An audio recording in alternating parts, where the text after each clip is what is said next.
¡Hey! ¿Qué tal? Buenos días, señores. ¿Cómo Buenas, estamos? Rockets, ¿cómo estamos? ¿Qué Aquí tal? estamos, Aquí, como una una semana mañana más. más. Vienes a la cita. Se hace largo, ¿eh? De una semana a otra las charlas de Rocket Magazine. Y se hace largo así. ¿Qué tal estáis? ¿Todo bien? Perfecto. Bueno, pues aquí estamos, deseando charlar de Seven Sabbath, la nueva caja de la primera época de Wasp, que se acaba de publicar por parte de Matt Fish.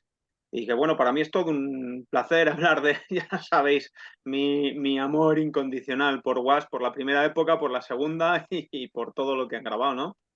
Entonces, aquí estamos con Lorenzo Sanz y con Jordi Piñol otra semana más. Eh, Eh, Esto es una caja que se publica, son 7 vinilos, son los 5 primeros álbumes de la banda, el directo Live in the Row, un vinilo también de rarezas. Y hay que decir que este pack está limitado a 2000 unidades, lo que hace que por su contenido o por su perfil coleccionista, el precio, la verdad es que está un poquito elevado, no está al alcance de cualquier bolsillo, pero bueno, merece la pena porque además de estos 7 vinilos hay pósters, fotos, detalles de memorabilia, y luego los discos se han masterizado bajo el propio criterio de Blackie Lawless, que lo ha hecho de una forma muy, muy activa. Este lanzamiento sale a través del sello Madfish, que forma parte de todo el ecosistema de Snapper, que contiene pues, los sellos de Peaceville, Madfish, Skyscope. Y bueno, pues dentro de esos 5 trabajos, que son los primeros de la banda, está el homónimo Wasp, The Last Command, Inside Electric Circus, The Headless Children y de Crimson Idol. Y ahora ya si quieres, yo te digo, si quieres que hablemos de los 2 primeros, es que no te digo nada. y te lo digo todo, ¿no? Por aquí. O sea, creo que, Bueno, creo que la caja en está esos para dos discos, además de estar repletos de clásicos, esos dos discos contienen a los miembros que yo creo que forjaron el sonido de Wasp, ¿no? Entre ellos están Randy Piper y Chris Holmes, que yo creo que es una de las mejores duplas guitarreras que ha habido en la historia del heavy, ¿no? ¿Vosotros qué opináis de esa dupla? Quiero decir, ¿sois de los que opináis que efectivamente el sonido de Wasp es únicamente Blackie Lawless o estos dos personajes tuvieron mucho que ver? Porque yo creo que, por ejemplo, Randy Piper era prácticamente el 50% del sonido de los primeros Wasp. Pues a mí como guitarrista a mí me gusta mucho. La verdad que sí, sí creo que son importantes las guitarras. De hecho, yo Wasp no es un grupo que tengo controlado, tan controlado como vosotros. Y ahora que estuve escuchándome un poco, no pude escuchar todos los discos enteros, pero sí escuché bastante material de los 4 o 5 primeros discos. Me han gustado mucho, me han gustado mucho y creo que sí es parte del sonido interesante de Wasp, las dos guitarras sin duda. Bueno, hay Y que entender además que... Sí. se nota mucho el contraste, yo creo, cuando entró Bob Kulick, hay una diferencia de sonido y tal. Y no solo en las guitarras, sino en las baterías también noté un cambio. Por ejemplo, había un disco que era el de Crimson Idol, ahí noté un cambio de sonido totalmente distinto, sobre todo a nivel de baterías, es otra película, de guitarras y tal. A mí me gustaron mucho, la verdad. O sea que- Claro, yo opino que el sonido Wasp es Blackie Lawless seguro, porque es el que ha seguido con la carrera de la banda todos estos años después, lógicamente. Lo que pasa que es verdad que a mí la parte más atractiva de la banda son los primeros álbums en los que estaba Randy y en los que estaba Chris Holmes, que decían que era una dupla perfecta porque uno hacía como el sonido más blusero y el otro el sonido más tipo Van Halen, ¿no? Y es verdad que Chris Holmes, la forma de concebir el sonido de su guitarra, yo no sé, pero yo creo que usaba el Metal Zone, el pedal este negro de Boss, porque, Probablemente, ¿verdad? Porque tiene probablemente. un sonido primitivo, muy primitivo, pero a la vez, pues en su época hacía cosas que solo hacía él. Y luego es un guitarrista que no me gusta mucho, porque es un guitarrista que coge el mástil y saca el dedo por encima, que eso yo lo veo horrible, ¿no? Y encima se la pone muy abajo, con lo cual digitar es muy complicado, ¿no? Pero el tío Yo hace yo lo hago eso, pero muy feo. mogollón. O sea, lo suyo es ese A tío. Lorenzo no le gusta lo del dedo por arriba, está claro.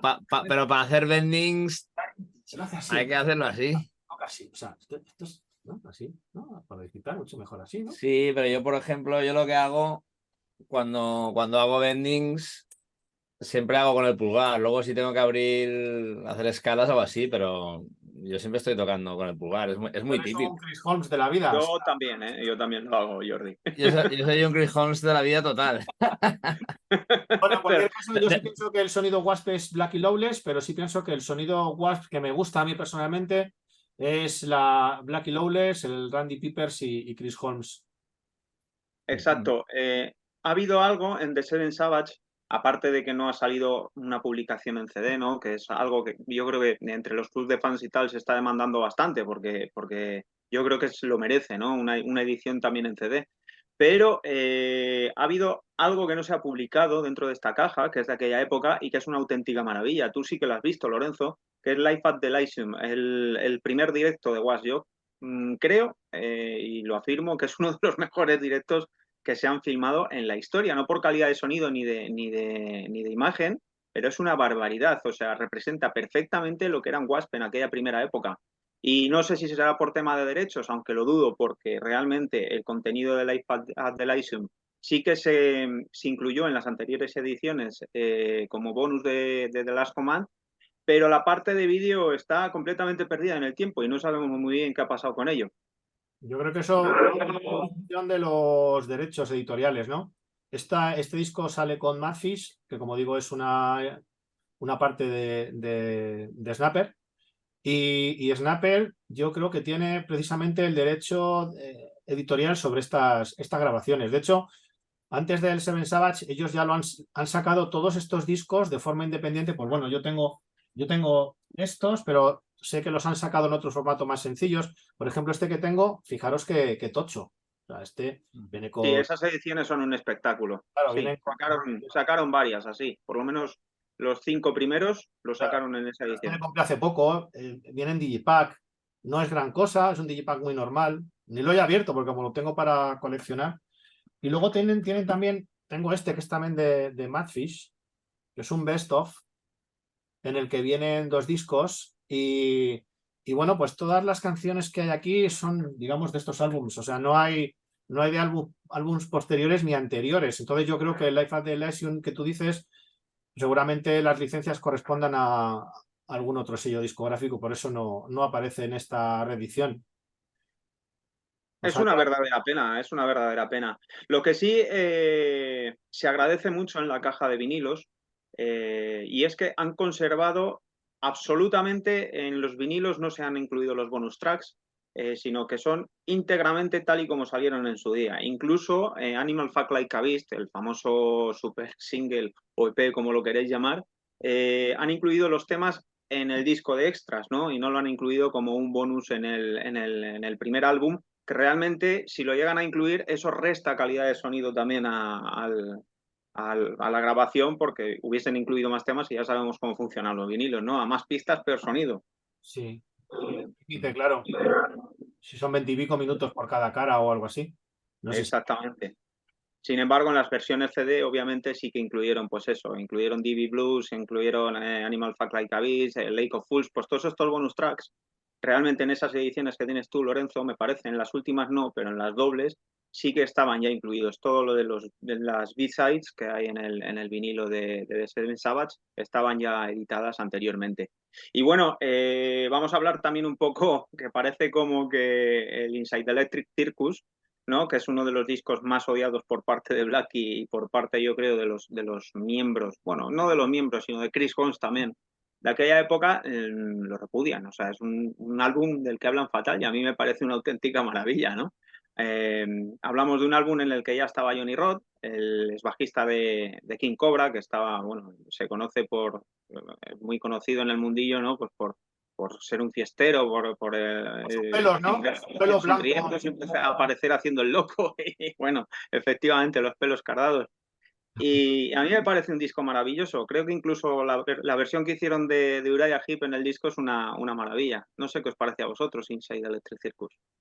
Bueno, yo creo que este disco ellos decían que, creo Lucky decía que era un disco que sonaba un disco cansado tocado por una banda cansada, ¿no? Creo que le leí algo así. Y bueno, a mí me gusta, yo creo que es este tipo de cosas, o sea, son sensaciones suyas. Ellos seguramente cuando te haces un disco, yo qué sé, les pillaría que estaban en una mala época y se habrán quedado con eso. Pero yo no creo que se transmita eso en el disco. A mí el disco me gusta. O sea, no. Lo que pasa que yo imagino que a veces las situaciones en las que creas algo, si estás de mal rollo, igual ya te queda esa sensación de que cuando hiciste esto estabas de mala onda, no te gusta el resultado. Pero a mí no me disgusta, a mí me gusta el disco. Yo me acuerdo que, bueno, yo el Inside Electric Circle lo escuché hace una semana aproximadamente y me acuerdo que en uno de estos programas de televisión de los 90, pues no sé si fue Tocata o algo así, tocaron dos o Sí. tres canciones de estas. Tocaron el Nine Five Nasty, tocaron, pues no sé si fue el I Don't Need No Doctor y no sé si alguna más. Y a mí este disco, a ver, yo, como todos los discos de Wasp, los primeros, lo que yo más adolezco o lo que más padezco, primero es la calidad de sonido, que por la época no tienen una buena calidad, y luego las baterías, que son, o sea, las podía haber tocado un niño de 4 años, y perdonar que lo diga así, pero son baterías que no tienen ningún, o sea, son todas monótonas, casi no tienen ni breaks. Entonces, a mí las canciones me encantan, me gusta mucho el disco, porque yo creo que es un poco continuista de, sobre todo del The Last Command. Creo que es un disco un poco de circunstancias y si es posible que a lo mejor estuvieran un poquito cansados porque hay I Don't Need No Doctor, creo que es una versión también, aparte de la de Uriah Heep. Pero, bueno, Exactamente. pero hay canciones muy buenas porque realmente tienen la de esta de, pues no sé, la de Sweet Cheetah, la de Nine Five Nasty, que me parece buenísima.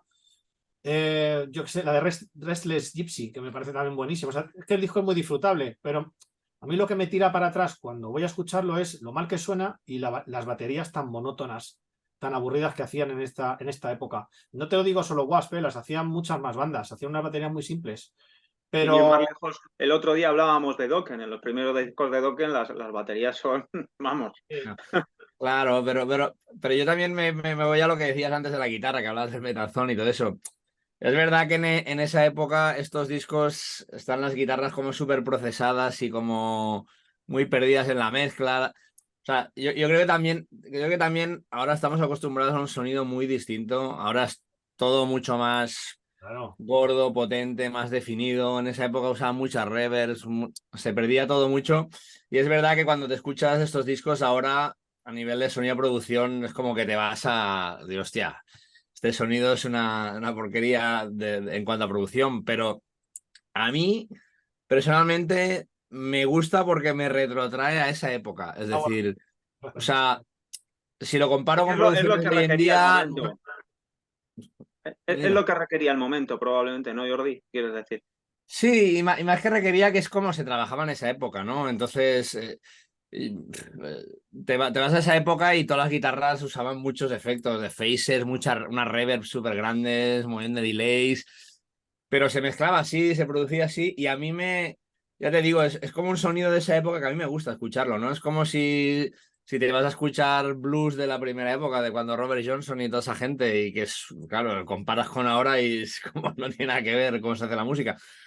Pero es el sonido de esa época que te lleva a esa época, ¿no? Y a mí a mí me encantan los 80 y me gusta ese sonido, ¿no? O sea, no es nada moderno, de hecho es muy denostado por mucha gente, ¿no? Que hay mucha gente que odia ese tipo de sonido de los 80, pero a mí personalmente me encanta. O sea, que yo en ese sentido, es verdad que las baterías, sí, pero también el sonido de Wasp es o sea, muy temas muy van para adelante y que la batería va, ¿sabes? A hacer groove para adelante y sin muchas filigranas, ¿no?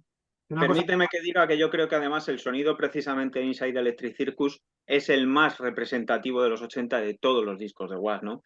Pero creo que la pieza clave que aquí faltaba en Inside Electric Circus y que hizo mucha pupa a la banda, esto dicho por el recién fallecido Steve Riley, ¿no? Que en paz descanse, que falleció hace 3 semanas, y me lo comentaba en una entrevista, ¿no? Que Randy Piper era la pieza clave de esa visceralidad de los primeros discos de Wasp. A la vista está que cuando se fue montó una banda que se llamaba Animal, que lanzó 2 singles que podéis ver, pues están por ahí pululando por YouTube, y que realmente sonaba más a Wasp prácticamente que este Inside Electric Circus, ¿no? O sea, más a los Wasp de los 2 primeros discos. ¿sabes lo que creo yo con Piper? Creo que se perdieron los coros grandilocuentes, marca de la casa. Yo creo que el bajista este que entró y el Chris Holmes, obviamente, no hacía coros, o los hacía, pero no creo que los hiciera. No sé hasta qué punto los hacía armonizados como el Randy, pero yo creo que ahí se perdió un poco la armonía esa, porque Wasp en el fondo tiene estribillos muy melódicos, es lo bonito que tienen y son muy pegadizos. Aparte que sean brutos, ellos tengan esa actitud bruta, salvaje y todo eso, pero tiene mucho aspecto melódico y es muy pegadizo, precisamente. Y yo creo que con la salida de Randy Peepers eso se perdió. Es decir, que luego lo Sí, que... además os animo, perdona Lorenzo, porque si no es que se me va a pasar el tema de lo de Randy Piper, ¿no? Porque me parece súper importante. Después de un montonazo de años sin saber absolutamente nada de él, grabó un disco con Chris Holmes que se llamaba Animal 900 LB Sting con una producción horrorosa, pero luego hizo dos, que además el productor era Chris Laney, que es uno de los que ha estado también en Pretty Maze, ha producido a un montón de gente, y fue parte también de la composición de aquellos discos, que se llamaban Cardiac Arrest y Violent New Breed. En esos dos discos son la prueba inequívoca de que era parte de lo que está diciendo Lorenzo, de los coros, de los estribillos impresionantes, de las guitarras súper agresivas, pero con ese toque más bluesero. Son dos discos impresionantes y os los recomiendo, que por cierto, luego se volvieron a reunir Seth Howland, Chris Holmes y Randy Piper bajo el nombre de Where Angels Suffer, en vez de, sí, un poco descarado, ¿no? Y hicieron temas de los dos discos, de Violent New Breed y de Cardiac Arrest, y no regrabaron absolutamente ningún tema. Hicieron un recopilatorio entre los dos y lo lanzaron como un disco nuevo, que aquello fue una cosa muy criticada. Pero bueno, que os escuchéis esos discos porque es la prueba inequívoca de la importancia del sonido de Randy Piper en Wasp. Queda claro lo que comentábamos, que Blackie Lawless obviamente es Wasp, pero el sonido ese chulo de los 3 primeros álbums lo daba Randy. Y tengo curiosidad por escuchar esos discos que tú dices, porque no los he escuchado y si es más tipo Wasp de los 3 primeros álbums, pues para disfrutarlos. Ya te digo, tienen una producción muy moderna, eso sí es verdad. Incluso alguna canción tiene toques industriales y tal, así como muy angelino, pero muy industrial. Pero un alucine de discos, de verdad. Y vamos a hablar ahora un poco de Life in the Raw, porque me parece, en mi opinión, es uno de los mejores álbumes en directo de la historia del heavy metal. Me parece que tiene un sonido único y es donde mejor se pueden escuchar los clásicos de Wasp, porque precisamente esos matices de batería que no se aprecian en estudio, el sonido de la batería en ese directo es demoledor. Pero es que todos los temas suenan muchísimo más contundentes, más agresivos, y claro, es que el setlist es aniquilador, o sea, es que es una barbaridad ese setlist, ¿no? De ese álbum. El propio Steve Riley, por cierto, me decía, porque le pregunté en una entrevista que además vais a leer en el siguiente número de Rocket Magazine, sobre las regrabaciones en estudio, las famosas regrabaciones en estudio, los discos en directo, y me dijo que no, que él, por lo menos su parte de batería, no había regrabado absolutamente nada, aunque sí me dijo que el que dijese que no regrababa absolutamente nada era un puto mentiroso, ¿no? Claro, Literalmente. eso ya lo sabemos. Claro, yo con los discos en directo siempre se me cayó un mito hace tiempo. Leí una entrevista, no sé si era Scott Gorham o alguno de los que estuvieron en Thin Lizzy, ¿no? Y hablaban del mítico Thin Lizzy Life and Dangerous, que habéis un disco que tengo en CD y que me encanta.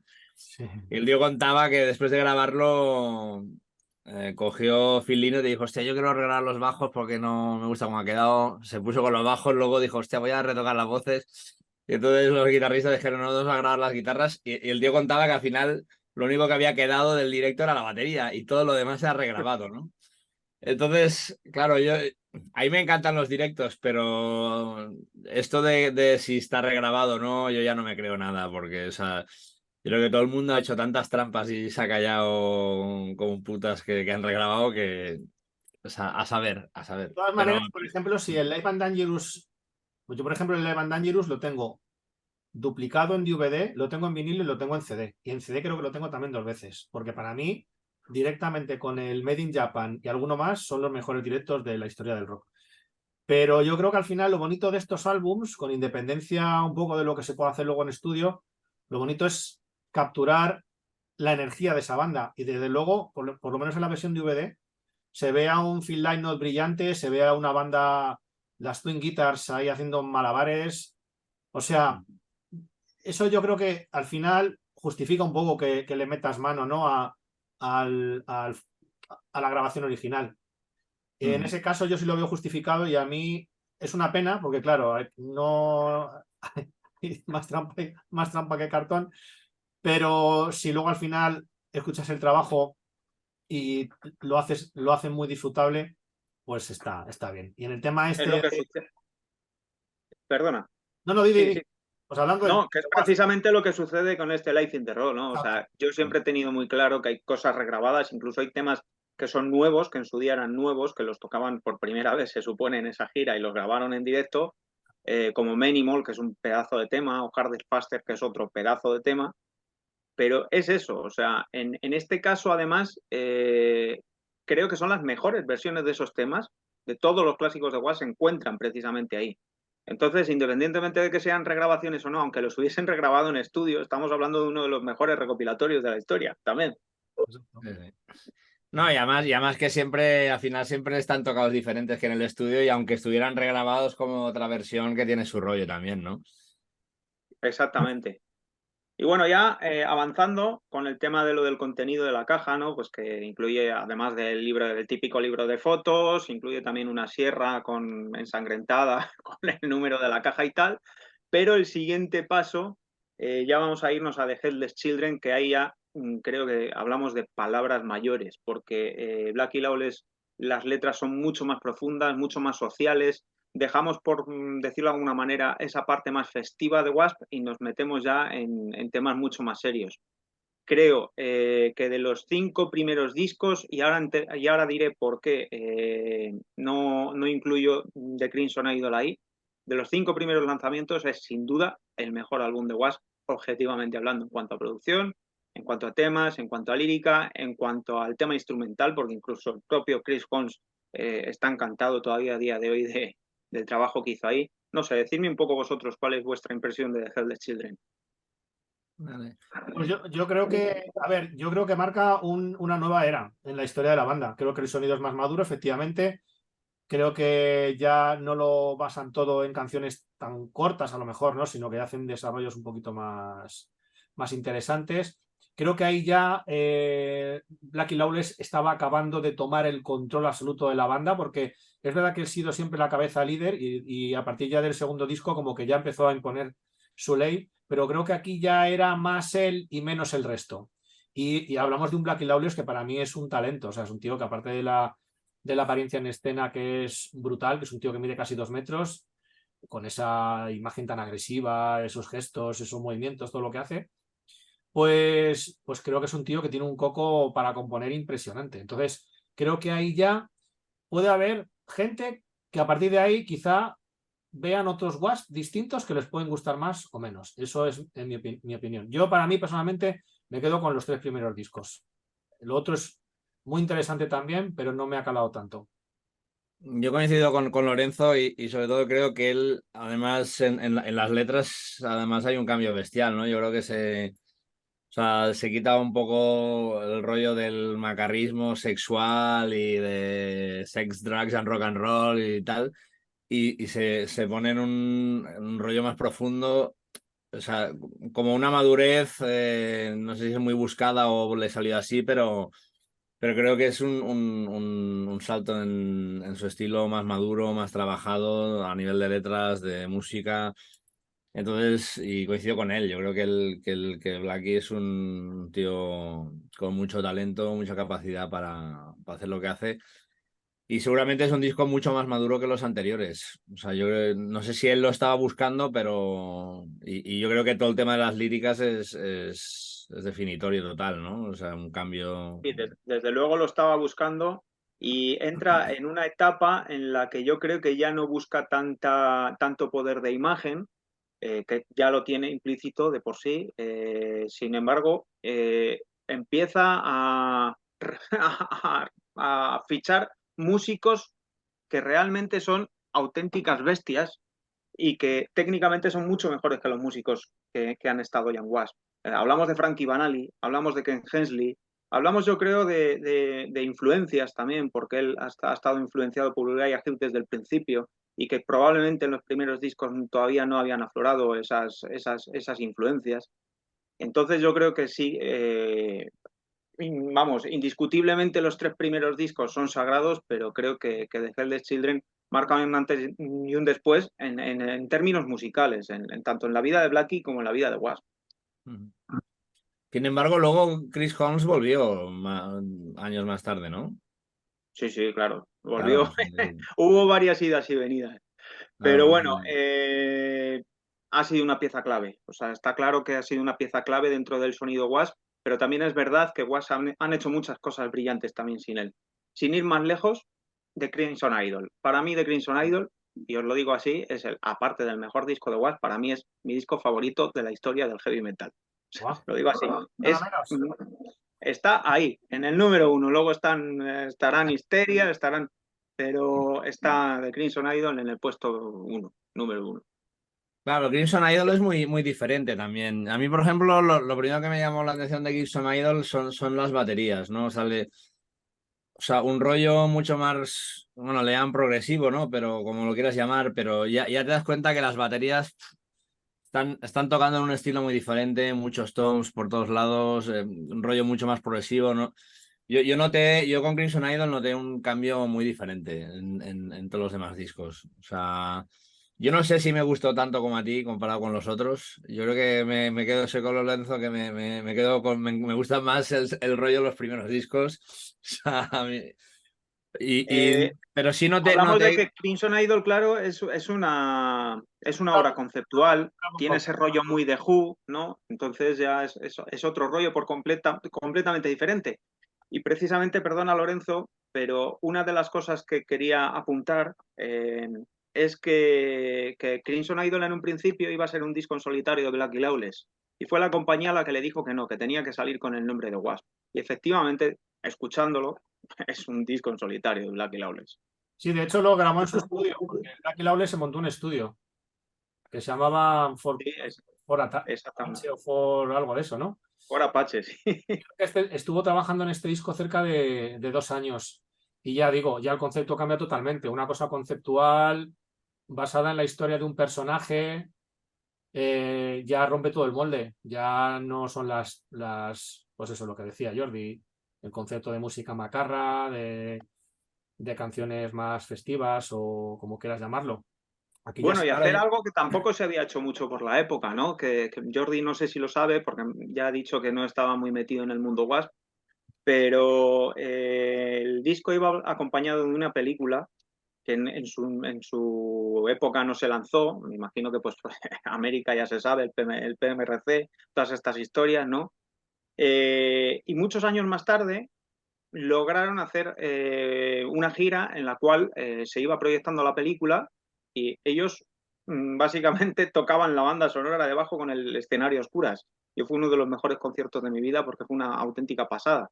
La publicaron hace unos años la película también en Blu-ray, en DVD, en varios formatos. Lo hicieron con una regrabación de Crimson Idol, que obviamente no está ni por asomo a la altura del Crimson Idol original, pero creo que es algo que en aquella época muy pocas bandas habían hecho, es decir, hacer una película y hacer realmente un disco que era la banda sonora de esa película. Tenéis que recalcar que la historia de Crimson Idol es la historia de una estrella del rock. Y ahí, José, tú que eres especialista en Wasp, te lanzo una pregunta. ¿Tú crees que ahí el propio Blackie quiso plasmar su propia biografía? O Lo ha dicho mucho, lo ha comentado muchas veces en las entrevistas, que sí y no, ¿no? Pues que hay ciertas partes que sí que él se siente identificado con Jonathan, con el protagonista del disco, pero que no es algo autobiográfico tampoco. O sea, sí hay partes en las que se ha inspirado en él mismo, pero no. Al final Jonathan termina suicidándose. Voy a hacer spoiler, ¿no? Para que y de momento Blackie Lawless ahí está con sus operaciones de espalda, el hombre. Bueno, yo creo que musicalmente, en eso sí estoy contigo, José, seguramente musicalmente sea lo más interesante que ha hecho, ¿no? O sea, pero yo es lo que decía antes.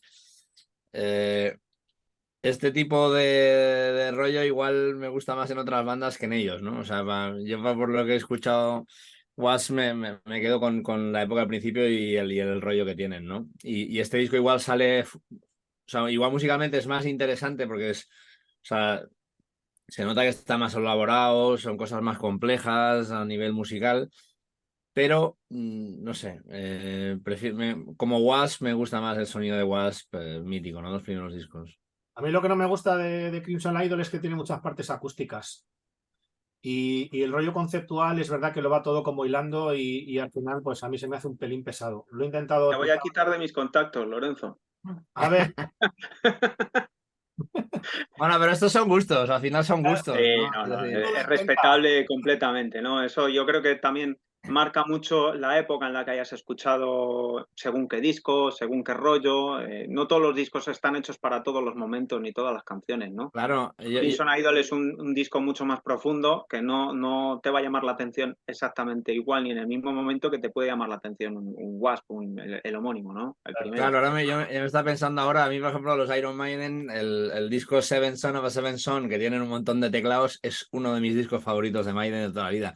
Y para un súper fan de Iron Maiden seguramente será una aberración, ¿no? Porque, Para mí es el mejor también, Jordi, o sea, te lo claro, digo. pero fue un disco que recuerdo que en la época cuando salió, que hubiera tantos teclados y tal, mucha gente era como, hostia, ¿esto qué mierda es, no? Y a mí me encantaba, pero en este caso no me pasa eso con los Wasp, pero bueno, al final son gustos, Pues ¿no? ha venido muy bien que nombres este disco, precisamente porque Blackie Lawless lo ha nombrado siempre como una referencia para él y da la casualidad de que Crimson Idol salió en el año 92 y Seven Son salió en el año 88, con lo cual quiere decir que también fue, no sé si una influencia, pero sí un empujón para él para decir, pues se puede hacer algo diferente, se puede hacer algo conceptual y se pueden hacer álbumes mucho más elaborados, cambiando, por decirlo de alguna manera, el estilo de la banda, ¿no? Ujú. Claro, yo eso siempre, yo particularmente eso lo animo siempre. Yo creo que está genial hacerlo y me encantan los artistas arriesgados que se arriesgan y dicen, hostia, voy a hacer algo distinto. Yo eso lo valoro mucho.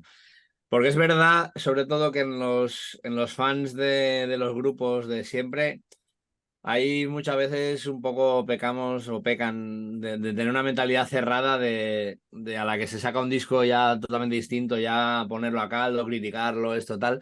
Yo soy al revés, yo en eso le doy mucho crédito. A mí me encanta de repente que un artista diga, hostia, voy a jugármela, a hacer algo distinto y ole por él, ¿no? O sea que eso. Pues Was lo han hecho unas cuantas veces en su carrera, ¿eh? Es que De hecho, Wasp, más adelante, perdona, Lorenzo, dime. y no, es que de verdad que Wasp es uno de los grupos en los que más evolución se ha visto como banda. De hecho, luego Exactamente. también ha habido algunos discos como Dominator, creo que se llamaba, que era Sí. como más directo, que volvía a recuperar un poquito la esencia del principio, igual un poquito más depurado, que eran canciones El, pegadizas también, ¿no? Eso también el lo ha hecho. Doreiro, el Gel Dorado, Gel Claro, Doreiro. claro, pues eso, sí. Pero ha evolucionado el tío, se ha arriesgado y ha tenido siempre al público de su lado. Y yo creo que gracias a eso es lo que hace que un grupo se mantenga tantos años en boca de todos, ¿no? Porque desde luego Wasp es uno de los grandes de todos los tiempos. A mí me encantaría hablar de toda la época después ya de Crimson Idol, es decir, de los Neon God, que es pues un nuevo intento de hacer otro nuevo Crimson Idol por parte de Blackie, del Kill Fuck Die, que es el disco más polémico de Was, sin duda, y la gira también, ¿no? Porque era una auténtica barbaridad lo que hacían encima del escenario. Pero nos vamos a ceñir un poco a The Seven Savage. Y The Seven Savage incluye también un disco que es de rarezas, es de, bueno, rarezas que para los que seguimos aguas de rarezas no tienen nada, pero lo que han hecho básicamente es coger aglutinar todas las caras B en un único vinilo. Perdón, que no me sale, me trabo. Se llama Bonus Tracks and B-Sides, como es lógico, y aquí sí que os digo, empieza con Animal Folk Like a Beast. Este tema, Blackie se ha tirado un montón de años que no lo ha querido tocar en directo porque renegaba precisamente de ese carácter más agresivo de los primeros tiempos de Wasp. Y yo creo que gran parte de culpa lo tiene sus creencias religiosas. Ahora parece que lo va rescatando y en la última gira lo ha vuelto a tocar, lo ha vuelto a meter en el setlist, pero ha estado muchísimos años sin incluirlo. El tema religioso, ¿no? Siempre estamos. De todas maneras, Sí, yo leí que no lo tocaba, perdona que te corte, yo sí le estuve leyendo que él no, bueno, lo que se lee por ahí es que no dejó tocarlo por el tema de sus creencias profundas, ¿no? Y a mí eso yo que no soy religioso, esas cosas me sobrepasan. Mustaine hizo lo mismo con otro tema del Racing Peace, que dice que Black Magics, que Five Magics, perdón. Básicamente lo debió componer en algún momento en el que tenía la mente en otro sitio, drogado absolutamente, y creo que en algún momento debió practicar alguna ouija o alguna historia y compuso el tema y ahora no lo quiere tocar en directo. Son varios los artistas que les ha ocurrido Bueno, esto. Yo creo que le ven las orejas al lobo y dicen, hostia, que igual esto no es lo mejor que puedo hacer para ir luego al cielo, ¿no? Lo de Mustaine fue peor porque echó a uno de la banda porque se había estado masturbando por vídeo con... No sé si conocéis la historia. Sí. Lo del Sí, sí. bajista, lo del, ¿no? El bajista, ¿no? Sí, sí, se enteró que se había estado Sí. haciendo cibersexo con alguien. Creo que era con Y, una menor, si no me equivoco. sí, con una menor, sí, con una chica. Pero no era menor. Al final, chicos, aquello quedó es que me pareció un tanto injusto, porque la menor declaró que no era menor, que ella era mayor de edad, que había sido consentido y que ese vídeo había salido del móvil de un amigo suyo, de la menor, y que ella salvó a Ellefson y dijo que no, que ni había demanda ni había absolutamente nada, que había sido totalmente consentido. Te puede parecer mejor o peor, Claro, pero a mí... pero la ley es la ley. A mí me llama la atención que esta gente, que además han sido, Mustaine que era reconocido drogadicto y tal, o sea, son gente que se ha metido todo lo inmetible a nivel de drogas, alcohol, fiesta, pero Y con el luego se tema ponen sexual, moralistas. claro, con el tema sexual hay una moralidad ahí que a mí me sobrepasa, ¿no? Y además Blackie, que salía haciendo como que veía sangre del Bueno, cerebro y escucha, y violando y monjas en la cortando gira de Kill Fuck Die, se ponía un una cuchillo monja, en la claro. pierna y le sacaba luego un feto de dentro de la monja, ¿sabes? Abierta de Claro, piernas encima del escenario. y se lo cargaba. Por eso, que alguien que ha hecho todas estas performances que luego salga con este rollo, yo creo que se hacen mayores y no sé, les cambia el chip y como, hostia, me tengo que ir de este mundo siendo bueno y he sido malo en mi juventud. No sé, como que les entra el rollo de tengo que reparar el daño que he hecho y El a mí eso apretón me del vago, parece. como decíamos cuando teníamos un examen y no habíamos estudiado, ¿no? Ahí en el último momento, el apretón del vago. Sí, Hostia, totalmente. que veo ahí a San Pedro y no sé yo si me va a dejar entrar. Chicos, nos queda 1 minuto y medio. Valoración de este Seven Savage. A mí José. me parece una maravilla. Me parece que para cualquier fan de Wasp es una pasada, sobre todo por el tema de las remasterizaciones y de aglutinar todo de nuevo en un box set con unos vinilos de mucha calidad. Y pues bueno, pues por otra parte, lógicamente, para los que ya los teníamos, es un caramelo, ¿no? Pero para los nuevos fans que quieran hacerse con los vinilos, pues es una maravilla, ¿no? Porque lo tienen todo ahí a mano. Es caro, pero a mano. La pregunta, José, rápidamente. ¿Te lo comprarás? Sí, hombre, por supuesto. Vale. Sí. Yo coincido con José, me parece una maravilla y además a mí no sé si os pasa a vosotros, pero a mí me ha pasado una cosa y es que dentro de que escucho la mayor parte de la música hoy en día ya en MP3 y en Spotify y en redes, cuando me pongo música física me estoy poniendo vinilos y en cambio el CD es como que no le tengo ningún cariño, pero a los vinilos sí, tengo mis vinilos en casa y me Yo gusta tengo un ponerlos CD de vez en debajo de cuando. esto. Sí. Bueno, Así que me rápidamente, parece porque maravilloso que vuelva al vinilo y que sacan este tipo de ediciones. Me parece estupendo. esto que veis aquí son vinilos. Bueno, rápidamente se acaba la videoconferencia. Yo le doy un 9, un lanzamiento brutal. Nos vemos la semana que viene, chicos. Ya nos dirá José de qué hablamos. Oye, Seguro que de algo veros, interesante, cuidaros chicos. mucho. A cuidaros, estar bien.